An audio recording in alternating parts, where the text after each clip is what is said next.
Bismillahirrahmanirrahim. Dear students, Assalamu alaikum. And our today's topic is all communication in business. But let me first of all elaborate what is meant by business.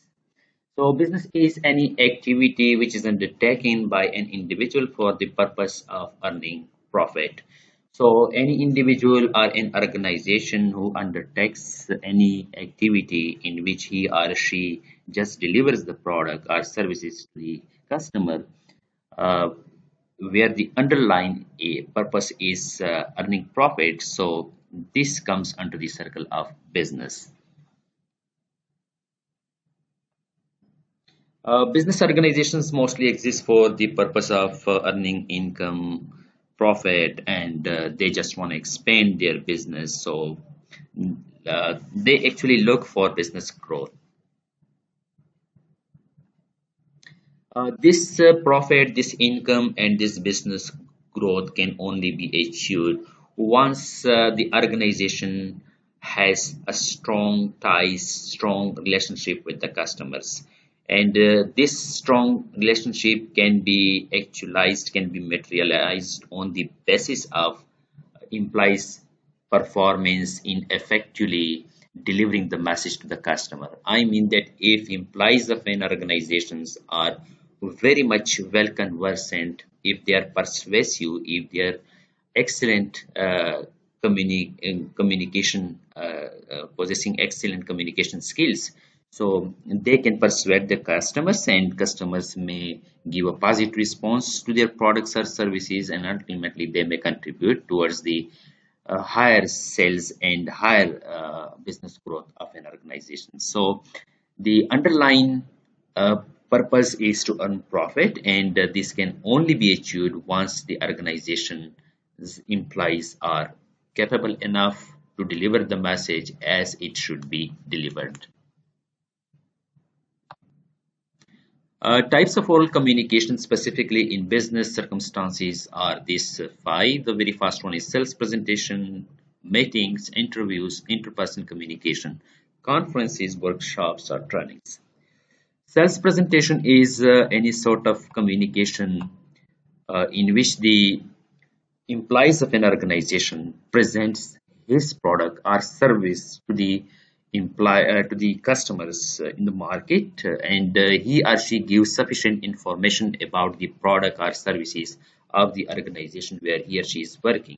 So if he effectively and orally delivers this message, so ultimately he would be successful in getting the message across and in getting the positive response from the receiver side, because the receivers, the customers would be convinced, and ultimately they would give a positive response by purchasing their product or services.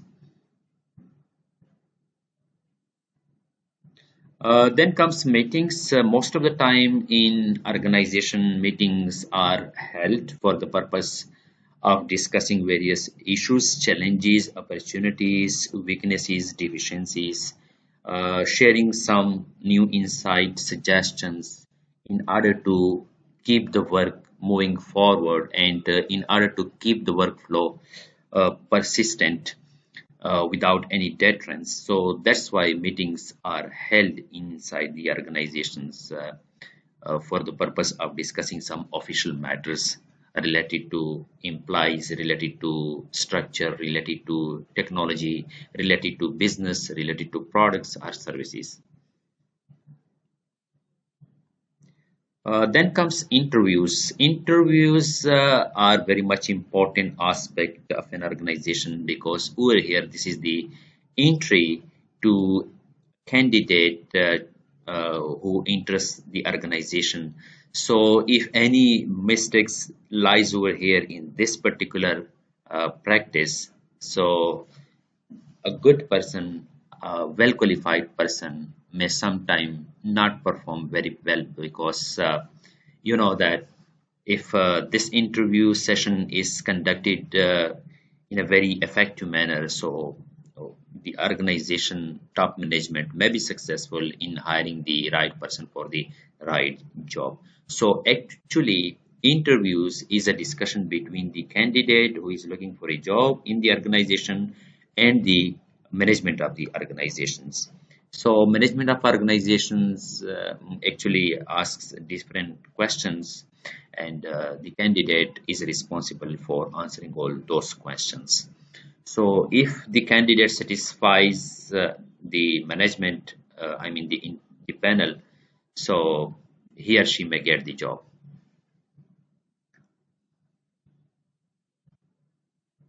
Interpersonal communication also takes place inside the organization because employees discuss various matters, various issues, and various discussions they hold with one another. So, interpersonal communication goes side by side with formal communication. Conference is a large gathering of employees to celebrate certain achievements, to discuss certain goals for the future, and to nominate who is the best performer. So is worded over here in this particular session called the conference. So it may also be held in the organization, and oral communication may be part of the session. Then comes the workshop or trainings. These are important sessions, and these are mainly conducted for improving the employee skills, so that employee can be prepared very well for their current job as well as for taking up the responsibility which may be assigned in the coming future. So workshop or training, these are the sessions in which certain instructions, certain skills are uh, uh, they are taught to the employees so that they can develop these skills, remove their deficiencies, and can keep moving forward.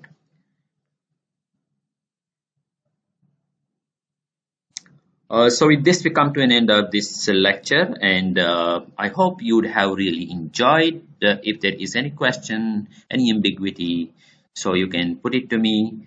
Just directly type your question in the comments box in the Google Classroom, and if you cannot do that, you can send it to me via my email, or you can WhatsApp me, or you can send it to me through your voicemail. So thank you very much.